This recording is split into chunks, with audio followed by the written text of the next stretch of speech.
¿Se puede ser hoy cristiano y a la vez ser una persona científica, racional y con una mentalidad abierta a las innovaciones? Esto es lo que hoy vamos a intentar aquí aclarar entre todos. Y esta charla lo he puesto como título Ser científico y creyente después de Darwin y Hawking. ¿Por qué?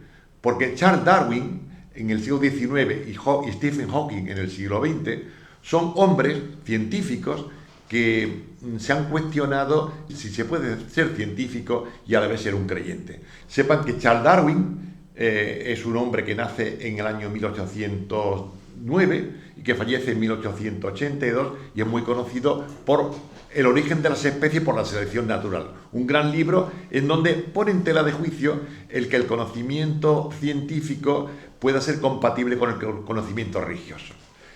Y Stephen Hawking, muy conocido también en muchos ambientes, este gran científico, cuyo último libro, que se llama El Gran Diseño, es un libro que ha revolucionado mucho el mundo del pensamiento y presenta retos muy importantes para aquellos que son creyentes. Él habla de que el universo puede ser un universo infinito, pero un universo sin Dios. Y que por tanto no es necesario acudir a Dios para explicar cómo es el universo. ¿Esto es así? Entonces hay una serie de preguntas que conviene que nosotros nos planteemos y que sepamos responder. Primera pregunta, ¿qué es lo que han dicho Darwin y Hawking para que sean peligrosos para la fe? ¿Han demostrado la falsedad de las religiones? ¿Niegan a Dios? ¿Qué importancia tienen sus ideas? ¿Son Darwin y Hawking una amenaza o más bien un reto para la religión? ¿Hay alguna salida? Son cuestiones que un cristiano adulto, un cristiano que se plantea una fe más adulta para vivir en este mundo del siglo XXI, se plantea en profundidad. Para que sigan un poquito el esquema de la charla, pues voy a tratar 4 cuestiones.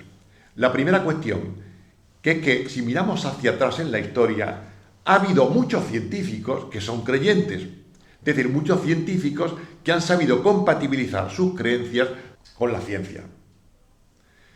La segunda cuestión, ¿qué es lo que ha dicho Darwin para que sea peligroso? ¿Qué es lo que ha dicho Hawking en tercer lugar? Y la cuarta cuestión, como síntesis de todo, ¿se puede ser creyente después de Darwin y de Hawking? La primera cuestión, hemos de caer en la cuenta de que hay y ha habido científicos creyentes. Científicos que, juntamente con su tarea como científico, como persona dedicada a la investigación del mundo natural, a la vez han sabido compartirla, esa idea, con su experiencia como creyente. Tal vez uno de los más conocidos es Nicolás Copérnico, el que revolucionó en su tiempo el concepto de cómo es el universo. En su obra De Revolutionibus Orbium Celestium, que se publica en 1543, afirma que el centro del universo no es la Tierra, sino el Sol. Cambia totalmente la visión del mundo que se había tenido hasta el siglo XVI, lo cual provocó también el que fuera condenado por la Iglesia. Sin embargo, este hombre, Nicolás Copérnico, no solamente era creyente, sino también era canónigo, con lo cual él veía perfectamente compatible sus ideas científicas con sus ideas religiosas. Francis Bacon, otro gran científico, matemático y filósofo, autor de El Novum Organum, es un hombre que supo compatibilizar su creencia religiosa con el avance científico. Johannes Kepler era un hombre muy creyente dentro de su fe protestante y juntamente con esta idea él supo compatibilizarlo con sus ideas científicas. Johannes Kepler es el autor de las famosas leyes de Kepler que formulan cómo matemáticamente se explica el funcionamiento del universo. Galileo, aunque fue condenado por la Inquisición, sin embargo era un hombre que hasta el fin de su vida fue profundamente creyente e incluso tenía una hija que era carmelita descalza, que fue la que le cuidó. René Descartes, el gran filósofo y matemático, era un hombre también profundamente creyente.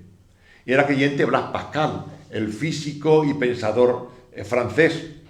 Era creyente también el filósofo y científico Gottlob Leibniz. Era también creyente y científico Robert Boyle, el autor de Leyes de la Física. Era también creyente Isaac Newton. Era también creyente Miguel Faraday, que hizo grandes avances en el mundo de la electricidad. Era muy creyente también Gregor Mendel, pues más era monje agustino, que es el padre de la genética. Era también creyente Lord Kelvin, que es un gran físico, que es el que elabora todas las leyes de la nueva física, de la termodinámica. Era creyente Max Planck, el físico Max Planck. Era creyente Albert Einstein, aunque su creencia como judío era un poco particular, pero un hombre que creía profundamente en Dios. Por tanto, hay que tener en la cuenta que ha habido históricamente muchos científicos que han sabido compatibilizar su creencia religiosa con su trabajo científico. Por tanto, ahí tenemos el ejemplo de unas personas que sí lo han sido. Segunda cuestión, ¿qué es lo que ha dicho Darwin? Que le ha hecho peligroso. Darwin, en una de sus últimos escritos, reconoce que él era agnóstico. No que era ateo, sino agnóstico, es decir, que él reconocía que no podía decir nada sobre Dios. Que sus ideas científicas sobre la selección natural las aceptaba, pero le parecían que no eran compatibles con un Dios y por tanto, como no sabía cómo resolver la situación, decía que era agnóstico, no sabía. Aquí tenemos una fotografía de Darwin poco antes de su muerte en 1881 y también una portada del origen de las especies, que es su obra más fundamental y más conocida. Sabemos que Darwin tiene una profunda crisis religiosa, era un hombre siempre muy creyente, de familia protestante creyente, pero sin embargo, con el curso del tiempo, él fue poniendo en duda muchas de sus ideas religiosas. Y esto lo expresa muy bien en uno de sus escritos finales de su vida, que es la autobiografía, que narra ya de viejo cómo había sido su experiencia como ser humano, como científico y como hombre religioso. Esta autobiografía la escribe Darwin dictada a uno de sus hijos y dice en un texto de la autobiografía: no puedo pretender aclarar en lo más mínimo estos abstrusos problemas. El misterio del principio de todas las cosas es insoluble para nosotros, y yo al menos debo contentarme con seguir siendo un agnóstico. Es decir, que al ver lo difícil que era compaginar la visión científica de la naturaleza con sus ideas religiosas, él veía que no encontraba una solución y por el momento decía: no lo sé, me reconozco como agnóstico, el no saber. Por tanto, hemos de reconocer que Darwin tuvo unas profundas dudas y perplejidades religiosas. Y otro texto que tiene en su autobiografía, que también es muy interesante, y es lo que le lleva a esa situación de agnosticismo, es que no entendía cómo un Dios bueno puede aceptar la existencia del sufrimiento y del mal en el mundo. Y escribe: un ser tan poderoso y tan lleno de conocimiento es para nuestras mentes finitas, omnipotente y omnisciente. Y esto revoluciona nuestra comprensión al suponer que su benevolencia no es ilimitada, puesto que ¿qué ventaja puede haber en el sufrimiento de millones de animales inferiores a través de un tiempo casi sin fin? Por tanto, lo que básicamente le lleva a Darwin a su agnosticismo no es tanto sus ideas científicas como su experiencia de no poder compaginar la existencia del sufrimiento con un Dios bueno. Y también hay algo que a Darwin le hizo dudar de todo, y es que una hija suya, su hija Ana, muere con 10 años en abril de 1851. La muerte de su hija, que aquí tienen una foto de la tumba donde ella está enterrada, le sumió en una tremenda perplejidad. ¿Cómo un Dios bueno puede permitir que mi hija muera? Y también Darwin llega a esta situación de agnosticismo porque tenía desconfianza sobre las narraciones de los milagros. Escribe en su autobiografía: llegué poco a poco a no creer en el cristianismo como revelación divina. El proceso fue tan lento que no sentí ningún dolor. Por tanto, fíjense fijaros que el objetivo de su increencia no es Dios, sino el cristianismo como religión revelada. Cómo él ponía en duda que la existencia de los milagros podía ser algo revelado por Dios. Y un tercer tema que hace a Darwin flaquear en sus convicciones religiosas es la existencia del castigo eterno. El protestantismo de su tiempo insistía mucho en el infierno. Y a él la idea de que su padre, que había sido no creyente, estuviese en el infierno, pues le parecía terrible, igual que estuviese en el infierno sus hermanos. De modo que él utiliza un calificativo muy duro. Dice que la doctrina del infierno es detestable. Este párrafo fue censurado de puño y letra por su esposa Emma. Y decía ella: no me gustaría que este párrafo fuera publicado, me parece demasiado duro. Y en una carta un poco antes de su muerte, en 1879, escribe: en mis fluctuaciones más extremas jamás he sido un ateo en el sentido de negar la existencia de un Dios. Creo que en términos generales y cada vez más a medida que me voy haciendo más viejo, aunque no siempre, agnóstico sería la descripción más correcta de mi actitud.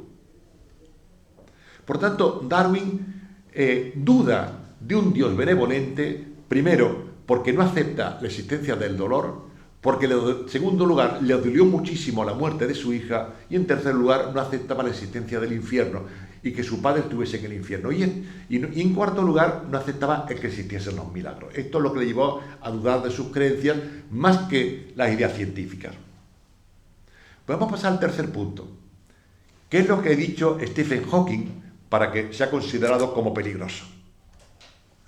Stephen Hawking, un hombre que todos conocen por su situación, saben que Hawking pues tiene una enfermedad degenerativa, de modo que él desde hace ya 30, 40 años está en una silla de ruedas, no puede hablar y se comunica con un sintetizador, pero su mente es enormemente lúcida y ha llegado a conclusiones científicas enormemente valiosas. Stephen Hawking nació el 8 de enero de 1942 en Oxford y tiene obras muy científicas, pero también algunas obras de divulgación que han llegado también al gran público, como por ejemplo La historia del tiempo, que publicó en 1988, en donde Hawking lo que elabora allí es toda una concepción de cómo el tiempo es una realidad que hay que saber entenderla desde el punto de vista filosófico y físico. Otro libro que publicó a principios de los años del siglo XXI, El universo en una cáscara de nuez, y el último publicado en el año 2010, que es El gran diseño de Grand Design. Y él ahí pone en duda el que exista un diseñador de todo el universo y que el universo se puede explicar por sí mismo sin tener que acudir a Dios. Aquí tenemos la portada de este libro, tanto en su edición inglesa como en la edición castellana, El gran diseño. Aquí tenemos, antes de entrar en ello, algunas fotos familiares. Aquí una fotografía de su primer matrimonio. Saben que hace poco se ha exhibido la película sobre la teoría del todo, en donde su primera esposa narra su experiencia matrimonial con Stephen Hawking. Y aquí una foto con su segunda esposa, que era su enfermera. Sus aportaciones a la ciencia son muy importantes. La aportación de los agujeros negros y sobre el origen del universo. Ese agujero negro como un elemento, como un gran pozo sin fin, donde hay una tal densidad gravitatoria que incluso la luz es absorbida. Hay una gran cantidad de literatura sobre este tema que está revolucionando todo el mundo de la física y del conocimiento del universo. Hawking fue un hombre y es un hombre enormemente popular. Ahí lo vemos hablando con Nelson Mandela. Pero vamos a ver qué dudas tiene Hawking sobre la religión y la ciencia. Hawking había parecido previamente aceptar el papel de Dios en la creación del universo, en su primer libro, Una breve historia del tiempo. De modo que allí dice, textualmente con un poco de sorna: si descubriéramos una teoría completa que fuera el último triunfo de la razón humana, entonces conoceríamos la mente de Dios. Entonces parece como que no duda de que existe un Dios que tiene una mente. Dice que los científicos, si supiésemos cómo funciona una teoría del universo, conoceríamos qué es lo que Dios tiene en su mente. Pero desde entonces ha cambiado mucho. Aquí lo vemos en una entrevista con el Papa Benedicto. Aquí también una experiencia que él realizó de ingravidez, porque estuvo en una nave que gira alrededor de la Tierra, cerca de la estación espacial. Y vamos a ver un poco qué dudas tiene sobre el gran diseño. La palabra el gran diseño es una expresión de cómo en Inglaterra le llaman a la Vía Láctea y a todo el universo, el gran diseño, la gran arquitectura, el gran sistema. Y el libro salió en castellano el 15 de noviembre del año 2010. Es un libro muy provocador. Hawking dice que la física moderna no deja lugar para un creador. Es decir, que la ciencia moderna como ha arrinconado ya a Dios y ya no es necesario acudir a Dios para explicar el universo. Y que por tanto la ciencia podría explicar los orígenes del universo. No hay que acudir a un creador. Claro, esto hay que interpretarlo, porque esto no quiere decir que él niegue la existencia de un Dios creador, sino que la ciencia no necesita acudir a un creador. En muchos medios de comunicación han hablado de ese pretendido ateísmo de Hawking, y aunque él ha dicho que es ateo, pero en su libro no niega la posibilidad de que exista un creador. Y en el gran diseño concluye Stephen Hawking: debido a que existe una ley como la gravedad, el universo puede crearse a sí mismo y de la nada. Es decir, que no es necesario acudir a ningún elemento extraño o ajeno al universo para explicar cómo ha nacido el universo y cómo se mantiene. El universo puede crearse a sí mismo y de la nada. De hecho, el contenido de la película La teoría del todo es el intento de Hawking por intentar encontrar una teoría amplia en donde él pueda explicar perfectamente cómo apareció de forma natural y de forma espontánea el universo en el que vivimos. Por tanto, dice él en su libro, la creación espontánea es la razón de que es algo más que nada. ¿Por qué el universo existe y por qué existimos nosotros? Es decir, que hay una teoría matemática y física que podría explicar perfectamente que de manera espontánea, en una situación en donde no existe nada, apareciese espontáneamente el universo. Y concluye, no es necesario invocar a Dios para soltar el chupinazo y hacer que el universo se ponga en marcha. Aquí es una traducción un poco libre de su expresión, pues te acordamos del chupinazo, igual que la fiesta de San Fermín se lanza un cohete para iniciar la fiesta de San Fermín, no hace falta que Dios encienda el chupinazo, el cohete, para que empiece la gran fiesta del universo. No es necesario invocar a Dios. El universo no necesita que nadie lo ponga en marcha. Los medios de comunicación, como saben, han titulado de modo muy diferente estos fragmentos del libro que se conocían entonces. Por ejemplo, en algún sitio decía, Hawking dice que Dios no es necesario, cosa que el libro no lo dice exactamente. Hawking demuestra que Dios no existe, él no se mete en ese tema, entre otras cosas porque él es físico y sabe que hablar sobre Dios es meterse en un terreno que no es científico. Y por tanto, en un libro científico no tiene sentido plantearse a Dios, puesto que Dios no pertenece al ámbito científico. Dice otro titular de otro periódico, Dios creador es un mito que se ha desmoronado. Un poco provocador, pero realmente en el libro no se dice. Otro titular, Hawking demuestra científicamente que Dios no existe. Y otro, Dios desbancado del universo. Estos son titulares de periódicos que no tienen exactamente que ver con el fondo del libro, puesto que en el gran diseño Stephen Hawking pues, no ha tratado directamente el tema de la existencia de Dios. Como les decía, Hawking es suficientemente listo para delimitar que uno es el terreno de la ciencia y otro es el terreno de la religión. Una cuestión que también es muy importante para nosotros.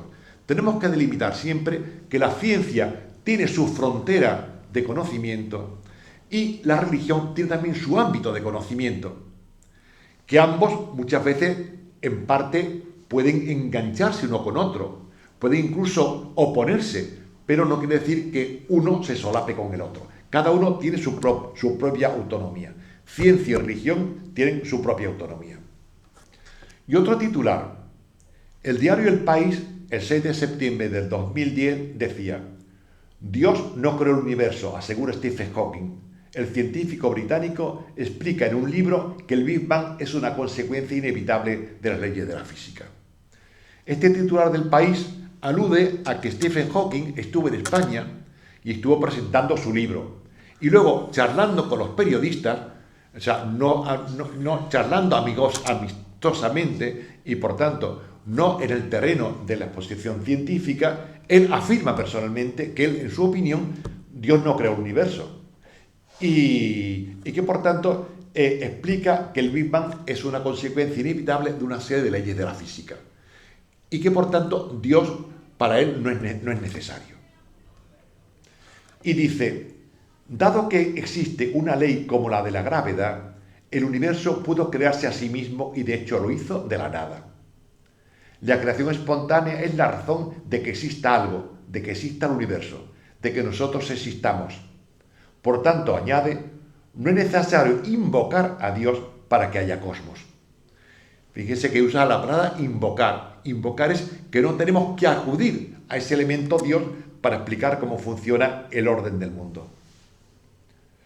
Por tanto, del mismo modo que el darwinismo eliminó la necesidad de un creador en el campo de la biología, las nuevas teorías de la física hacen redundante el papel de un creador del universo.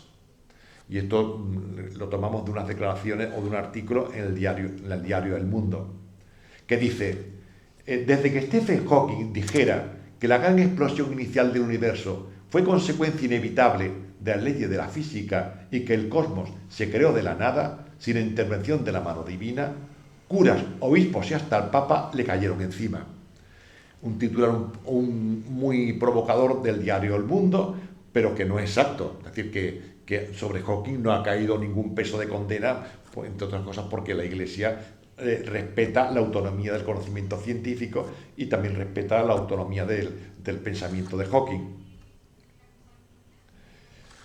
Y también dice el diario El Mundo, en realidad ya era hora de que la ciencia diera un paso importante para que el hombre deje la pereza mental y se ponga a pensar en lugar de creer, para que deje de mentirse a sí mismo en tantas desgracias como le ocurren, diciendo frases como Dios sabe cómo hacer sus cosas o Dios proveerá. Es un artículo un poco tendencioso del diario El Mundo, en donde el autor del artículo, posiblemente influido por sus concepciones filosóficas y religiosas, pues como que ataca a todos aquellos que creen que entre ciencia y religión puede haber armonía, puede haber entendimiento. Y continúa el diario El Mundo, es hora de madurar, de razonar, de dejar de vivir arrodillados y sujetos a espantos que subyugan la capacidad del hombre de crear, disentir o reclamar lo justo o a ser feliz. Por tanto, ya hemos visto el pensamiento de Darwin. Darwin llega a ser agnóstico no por cuestiones científicas, sino más bien por cuestiones emocionales. Y Hawking, aunque ha hablado en la prensa de su ateísmo, pero sin embargo en sus libros fundamentales no toca el tema religioso directamente, porque, entre otras cosas, la religión pertenece a un ámbito distinto sobre la ciencia y hay que respetar la autonomía del conocimiento científico. Y con eso pasamos a la cuarta parte de nuestra charla, con este titular que decíamos al principio. ¿Se puede ser creyente después de Darwin y de Hawking? Y para responder a esta pregunta voy a acudir al pensamiento de un autor que tiene mucha más autoridad que yo, que es Antonio Fernández Rañada, catedrático de Física de la Universidad Complutense, que ha escrito un libro muy interesante, Los científicos y Dios, que se publicó en Trota en el año 2008. En este libro, Antonio Fernández Rañada, libro que recomiendo su lectura al público porque es un libro enormemente sugerente y enormemente positivo y dialogante, pues Fernández Rañada piensa que hay dos mundos frente a frente. Aparentemente, como es el mundo de los científicos y el mundo de las religiones. Aparentemente en nuestra sociedad como que se oponen. Así como en la antigüedad no había problema y había científicos que eran creyentes y para eso no tenían ningún problema, en estos últimos años parece que hay un conflicto, una oposición entre ser científico y ser persona religiosa. En el fondo es la imagen de Dios. Y Rañada se pregunta, ¿podría haber alguna imagen de Dios que pueda ser asumida por ambos? ¿Podríamos construir una imagen de Dios que pueda ser asumida tanto por los científicos como por los creyentes? Rañada nos recuerda que de los 80 personajes históricos más influyentes de la humanidad, 36 fueron científicos y 13 de ellos eran creyentes. Por tanto, que históricamente ha habido muchos científicos creyentes, como antes mismo al principio. De su libro, Rañada saca algunas conclusiones que creo que son interesantes para nosotros. Sobre todo los que nos planteamos cómo ser creyente en un mundo científico y técnico como el nuestro.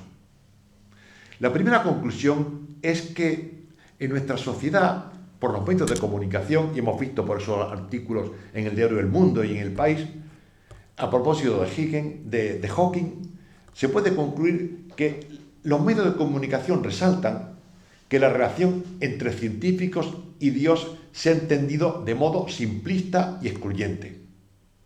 O sea, no es un tema que se pueda tratar a la ligera. Es una cuestión de reproducir una serie de esquemas que se repiten siempre. La filosofía de Whitehead o de Merton es una filosofía en donde parece como que Dios queda fuera y han entendido a Dios de una manera demasiado simplista. Por tanto, hace falta profundizar en la idea de Dios si queremos dar una respuesta. En segundo lugar, para Fernández Rañada, la ciencia y muchas formas de creencia son perfectamente compatibles. Lo que él matiza, muchas formas de creencia, por tanto hace falta una fe adulta para intentar compatibilizar nuestra fe científica con nuestra fe religiosa. Es posible ser compatible. Y hay un texto sobre esto que es muy interesante. Dice Fernández Rañada: la ciencia admite una interpretación y una justificación filosófica que ha dado lugar a la filosofía de la ciencia. Debajo del conocimiento científico hay siempre una filosofía, que es la filosofía de la ciencia. De la misma manera, las creencias han sido sometidas a un análisis crítico y a una fundamentación filosófica que ha dado lugar a la filosofía ateísta y a la teología. Es decir, que por debajo de toda experiencia religiosa hay siempre una teología, hay siempre una construcción intelectual, que es lo que intentamos nosotros como creyentes en nuestros grupos de fe adulta. Por eso, para Rañada, la filosofía, tanto la filosofía de la ciencia como la filosofía de la religión, puede ser el puente común que acerca los mundos de la ciencia y de las creencias. La filosofía de la religión. Por tanto, hace falta formarse en filosofía de la religión, en encontrar ese nexo filosófico entre la experiencia religiosa y la experiencia científica. De modo que el mundo de la ciencia y de las creencias pueden responder a preguntas sobre qué es la realidad que subyace a todas ellas. ¿Qué está por debajo de todo esto, estas cosas? Por eso, y concluyendo algunas de esas ideas que estamos diciendo, si nos preguntamos si se puede ser creyente después de Darwin y de Hawking, evidentemente sí. Hoy, tanto con las ideas de Fernández Rañada como las de muchos filósofos, teólogos y muchas personas que intentan armonizar su fe con su ciencia, hay que decir que evidentemente sí se puede ser creyente y ser también una persona científica, pero tenemos que tener en cuenta que la ciencia tiene sus límites en el conocimiento. El problema de fondo es la filosofía de la ciencia. ¿Qué filosofía del conocimiento científico tenemos? Es necesario tener muy claro que la ciencia no es el único camino para adquirir conocimiento del mundo. La ciencia tiene su campo muy bien demarcado, que es el campo del método científico. Y la ciencia no puede aportar ninguna prueba sobre la existencia o la no existencia de Dios, sino que la ciencia debe situarse dentro del marco de sus propios límites. Y de igual modo, la teología tampoco tiene pruebas. Cuando en algún debate que yo he tenido con científicos no creyentes me piden pruebas, digo, yo no tengo ninguna prueba de la existencia de Dios, porque Dios no se presta a la experimentación. Las famosas pruebas de Santo Tomás, que hablaba de la filosofía, eso hoy tiene muy poco valor, eso no prueba nada. La creencia en Dios no depende de unas pruebas empíricas, depende de una experiencia interior. Se cree o no se cree no por pruebas fehaciente, sino por experiencia interior. Por tanto, hemos de decir que el mundo de las creencias pertenece a otro campo del conocimiento y de la experiencia. Si la ciencia tiene su propio campo de demarcación, la experiencia religiosa tiene su propio campo de demarcación. Llegamos a la conclusión de que creer es razonable, pero esto no se deduce de ningún razonamiento filosófico ni científico. Es razonable y, por tanto, los creyentes reivindican y piden tener carta de ciudadanía en el mundo de la modernidad. La ciencia y la fe son ámbitos humanos de experiencia y de conocimiento. Son dos tipos de experiencia del mundo que no tienen necesariamente que excluirse, sino que se pueden completar uno con el otro. Pero además de todo esto, la fe es además un misterio y un don gratuito. A la fe no se llega por razonamientos. Yo no he llegado a la fe por un razonamiento. He llegado por una experiencia interior y porque yo he sentido como que había algo más fuerte que yo que me inclinaba hacia eso. Pero los creyentes piden y pedimos un gran respeto para aquellos que no creen. Aquellos que no creen son personas que legítimamente han adoptado una postura. Y no son ni mejores ni peores, sino son diferentes. Por tanto, exigimos un respeto para aquellos que honestamente son no creyentes o que se manifiestan como ateos o como agnósticos. Y por tanto, desde una fe adulta es necesario respetar enormemente las convicciones de los ateos o agnósticos, igual que también pedimos que ellos respeten las convicciones de los creyentes. Hay un texto de Juan Pablo II que es muy significativo a este respecto. Dice Juan Pablo II en el año 1987, la ciencia puede purificar a la religión del error y de la superstición. Es decir, la ciencia puede cumplir una función muy importante, porque puede ayudarnos a desmitificar cosas que tenemos adheridas a nuestra experiencia religiosa. Pero también la religión puede prestar un buen servicio a la ciencia. La religión puede purificar a la ciencia de idolatría y de falsos absolutos. La religión puede hacer caer a la ciencia de que la ciencia no es la única ventana para la verdad. De modo que, concluye Juan Pablo II, cada una puede atraer a la otra hacia un mundo amplio en el que ambas puedan florecer. Por tanto, que ciencia y religión no solamente no se excluyen, sino que incluso ambas pueden completarse mutuamente, que científicos y creyentes podemos armonizarnos, podemos dialogar y podemos construir juntos un mundo en donde ambos podamos florecer y podamos convivir. Este texto de Juan Pablo II se escribe en un momento muy interesante, 1987. En el año 1987 se cumplieron 300 años de la publicación de uno de los libros, o 400 años de uno de los libros más revolucionarios de la historia del pensamiento, los Principia de Newton, Principia Mathematica Philosophiae Naturalis, el libro en donde se ponen los fundamentos de la ciencia moderna. Con ocasión del centenario de la publicación de los Principios de Newton, Juan Pablo II escribe una carta al director del Observatorio Vaticano en donde le dice esta frase que os acabo de decir y que tiene una gran importancia. La ciencia puede ayudar a la religión a liberarla de supersticiones y la religión puede purificar a la ciencia de idolatría y de absolutos. Esto yo creo que puede ser una frase que nos ayude a reflexionar y a debatir sobre este tema. Y quería recomendar un libro que creo que es enormemente positivo para nuestra propia formación. Este libro se titula El encuentro entre ciencia y religión, con un subtítulo, Rivales, desconocidas o compañeras de viaje. El autor es Jan G. Barbour, un físico británico que ha fallecido no hace mucho tiempo, y Barbour ha dedicado gran parte de su vida a este tema. Perteneciendo a un mundo puramente científico, se ha preocupado de encontrar los puentes de enganche entre la ciencia y la experiencia religiosa.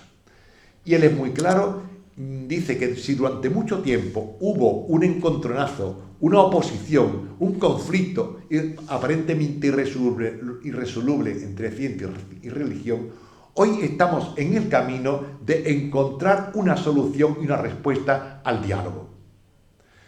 Ya que hoy la ciencia es una cosa tan compleja, en donde el avance de la ciencia ha llevado a la convicción de que vivimos en un universo muy complejo y del que conocimos muy poco, se puede tener una idea mucho más crítica sobre el valor de la ciencia y, por tanto, más apertura a la posibilidad de poder entenderse con la religión.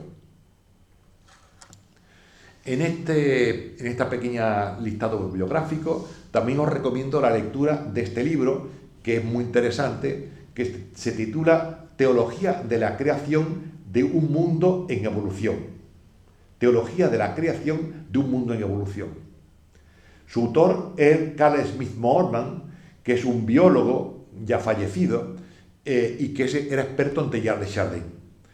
Entonces, en la introducción de este libro, él dice, todas las ideas de este libro están tomadas de Teilhard de Chardin, aunque apenas lo citemos. Por tanto, él recoge la idea de Teilhard, que entre la idea de creación y la idea de evolución no hay contradicción, y concluye que Dios crea en la evolución. La evolución es el modo que Dios utiliza para la creación. Dios no actúa directamente sobre el mundo, sino que Dios actúa por causas segundas y hace que este mundo nuestro vaya cambiando y evolucionando, y eso que sostiene esa evolución es lo que le llamamos la creación. Y con esto llegamos a la conclusión de esto que estamos hablando. Yo estoy convencido, y en esto quiero persuadiros a todos vosotros, de que hoy más que nunca es necesario intensificar el diálogo y el encuentro entre científicos, filósofos y teólogos. Buscar puentes. Yo creo que hoy, a los cristianos que intentamos tener una fe adulta, se nos pide que estemos presentes en aquellos foros en donde científicos, filósofos, teólogos, personas religiosas intentan armonizar sus convicciones y establecer puentes. No para llegar a la misma meta, no se trata de que intentemos llegar a las mismas conclusiones, sino que estemos en diálogo para saber respetar y valorar la perspectiva de cada uno. La ciencia tiene una perspectiva para interpretar el mundo, la filosofía tiene una perspectiva para interpretar el mundo, y la teología y las religiones tienen también una perspectiva para interpretar el mundo. Al principio de esta charla nos planteábamos si se puede ser creyente después de Darwin y de Hawking. Poníamos estos dos personajes como paradigma de dos personas que como que niegan aparentemente la religión. Sin embargo, en un mundo en evolución, como es el de Darwin, en un mundo en donde la emergencia del universo aparece en el Big Bang, aparentemente de forma espontánea, como decía Stephen Hawking, esto no lleva a la negación de Dios y a la negación de la religión, sino esto lleva a enriquecer ambas partes.